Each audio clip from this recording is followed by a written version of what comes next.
Hey, it's Greg Brown. Grab your logbook, because it's time for another cockpit adventure from the flying carpet. I'm an aviation author, adventure columnist, photographer, former National Flight Instructor of the Year, and Barnes & Noble Arizona Author of the Month. The Flying Carpet is a 4-place single-engine light airplane. In it, my wife Jean and I have long traveled the North American continent, searching behind clouds for the real America, and experiencing aerial adventures like today's all along the way. Learn more at my website, gregbrownflyingcarpet.com, where you can also see photos from most episodes. And I'd appreciate your feedback in my Flying Carpet Podcast Facebook group. Okay, everyone, it's boarding time. Hop into my Flying Carpet, buckle your seatbelts, and prepare for takeoff on today's adventure, painted into a corner, about a scary flight facing down thunderstorms in the dark of night. This is one flight I don't care to repeat. Clear prop.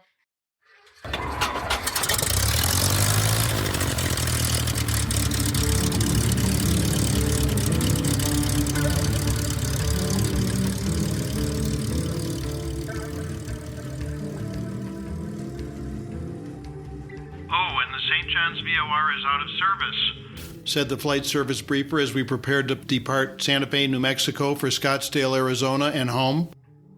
VORs, or Very High Frequency Omnidirectional Range Stations, are ground-based navigational radio transmitters used by aviators to navigate point to point. The VOR network is organized into a series of cross-country Victor airways connecting various destinations. Before GPS, this sort of radio navigation was the primary method for navigating by instruments when pilots couldn't see the ground.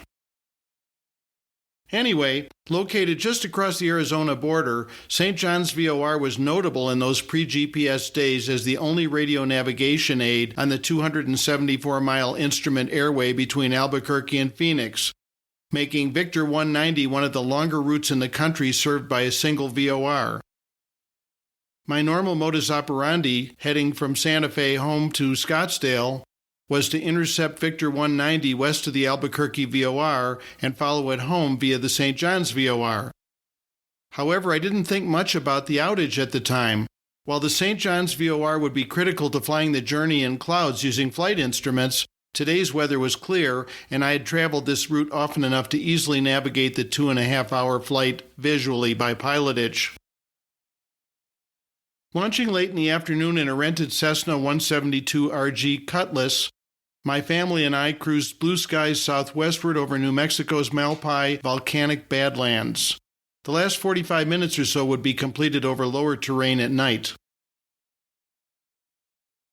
Approaching the Arizona border, however, I noted distant clouds.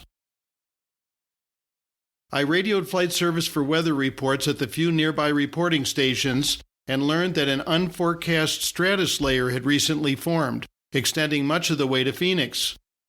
Fortunately, it was benign. The clouds were only a few thousand feet thick, and with summertime temperatures well above freezing, there was no danger of icing. Visual flight conditions prevailed underneath the clouds. The only serious weather anywhere, the briefer told me, is a line of heavy thunderstorms along the Mogollon Rim south of Winslow, paralleling your route 30 miles to the north.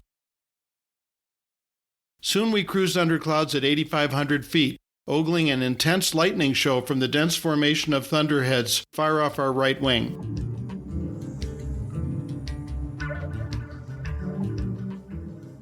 I'd anticipated reaching lower country by nightfall, but we'd been slowed by headwinds, and besides, darkness falls early under clouds. I calculated the cloud ceilings to be about 1,000 feet above the highest ridges ahead. While plenty in daytime, that's risky for night flight over invisible mountains, so I began considering alternatives. Tucson reported clear off our left wing, and of course it was also clear behind us in New Mexico. But given fair weather at our destination, the most obvious solution was to simply file an instrument flight plan, climb to Victor 190's 12,000-foot minimum en route instrument altitude, and fly an easy 45 minutes through the clouds before breaking into the clear. Since headwinds and poor aircraft performance would further slow us at that higher altitude, I decided to proceed visually beneath the overcast as far as possible before dusk, and only then file instruments allowing us to enter the clouds. For instrument alternates, we had plenty of fuel to reach Tucson if necessary, or in a pinch could turn back to St. John's. 20 minutes later, in gathering twilight, I radioed Albuquerque Center for a pop-up instrument clearance to Scottsdale Airport. Good evening. I'll be glad to issue you an instrument clearance. Of course, the St. John's VOR near your present position is out of service. Are you receiving Phoenix VOR yet? No, I replied, but I'm proceeding directly toward it and should pick it up soon. Are you receiving Albuquerque VOR behind you? With each some 135 miles away, I replied that we were too low to get either of them at this point. Well, you're below my radar coverage in that area, and I need you on radar or navigating by VOR to issue a clearance. Can you climb in visual conditions to the minimum en route instrument altitude of 12,000 feet? I should be able to pick you up at 10 or 11,000 feet as you climb. But the ceiling was far too low for that. We were already skimming the cloud bases at 8,500. Here we were, sandwiched between soon-to-be invisible clouds and mountains at nightfall. Tell you what, are you receiving Winslow VOR? If so, I can clear you direct to Winslow, climbing to 12,000 feet, followed by vectors to Phoenix once I get you on radar. Winslow was indeed the only navigational station I could currently receive, but it was 90 degrees off course, and more importantly, it was directly behind those evil thunderheads. My stomach churned. The 172RG, the model we were flying, is a notoriously poor climb performer, especially at altitude loaded with a family of four in bags as we were. In fact, the Cutlass's swashbuckling model name has largely been perverted by its pilots to the Gutless. Anyway, I calculated that at an optimistic 300 feet per minute climb and 90 knots ground speed, it would take us some 10 minutes and 15 miles to reach 12,000 feet. That would put us dangerously close to that line of thunderstorms south of Winslow. "Stand by one," I said to the controller, seeking a moment to gather my thoughts. But there were no alternatives. We were over high terrain and near darkness, and diverting visually was no longer an option. I could receive only the Winslow VOR, not my planned alternate of Tucson, nor our Phoenix area destination.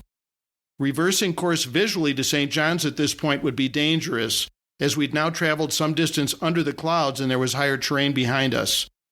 Fortunately, I knew the area, and I knew that climbing to even 10,000 feet would put us well above any terrain between here and Scottsdale. There was no choice. "We'll take that clearance via Winslow," I said, "with vectors toward Victor 190 or Phoenix as soon as possible." Then I turned privately to Gene. "If he doesn't get us on radar by 10,000 feet, we'll steer back southwest toward Phoenix anyway. That's plenty high enough to clear terrain, and we don't dare approach those thunderstorms." Then I applied climb power and turned 90 degrees to the right, climbing us ever so slowly into black and turbulent clouds directly toward those thunderstorms.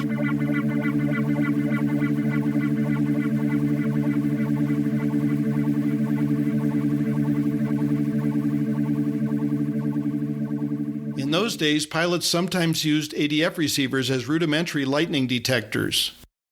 Although challenging to master for navigation, the ADF, or Automatic Direction Finder, was a conceptually simple device consisting of a radio receiver driving an indicator needle that pointed to selected navigational stations called NDBs. That stands for non-directional beacons, for those who care. And you could also use it to steer to commercial broadcast radio stations. In fact, when not using ADFs for navigation, pilots often tuned in AM radio stations to listen to ball games and the like. You old-timers will remember hearing lightning-induced static on your AM car radios. Well, I tuned our airplane's ADF off station between 2 and 400 kilohertz in the AM radio band and turned up the volume. Instead of the usual steady hiss, our headsets brimmed with sandpaper crackles. With each crackle of lightning-induced static, the ADF needle swung vigorously toward its source, tagging repeated intense lightning strikes spanning 30 degrees either side of our nose. There was no doubt about it. We were headed directly toward a very active line of severe thunderstorms. We were inching toward 10,000 feet in cloud-shrouded blackness when our cockpit suddenly strobed half a dozen times in an instant with blinding light. Both kids shrieked from the back seat. "Whoa," said Jean. "Did I just hear thunder over the engine?" "Probably not," I said, hoping she was wrong. And those flashes were likely just distant lightning transmitted through the clouds. But silently, I hoped it wasn't cloud-to-cloud lightning radiating in our direction. Several more terrifying flashes followed, and then...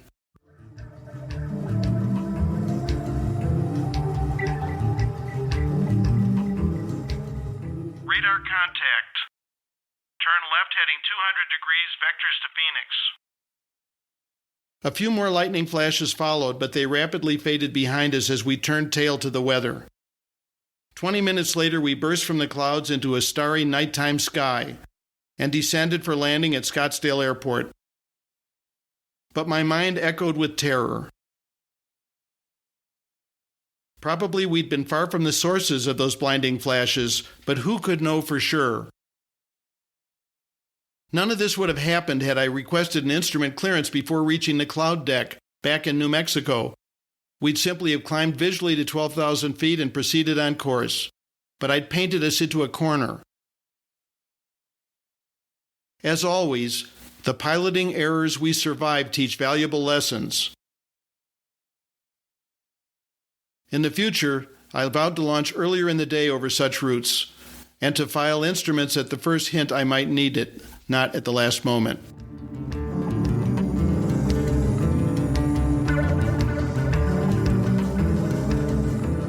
Ooh, sometimes it's good to be back on the ground. Thanks for riding along on today's Flying Carpet adventure. Please help me continue this podcast by sharing your favorite Flying Carpet episodes on social media, posting reviews on your favorite podcast directories, and donating via my Greg Brown Flying Carpet website. Thanks in advance for your support.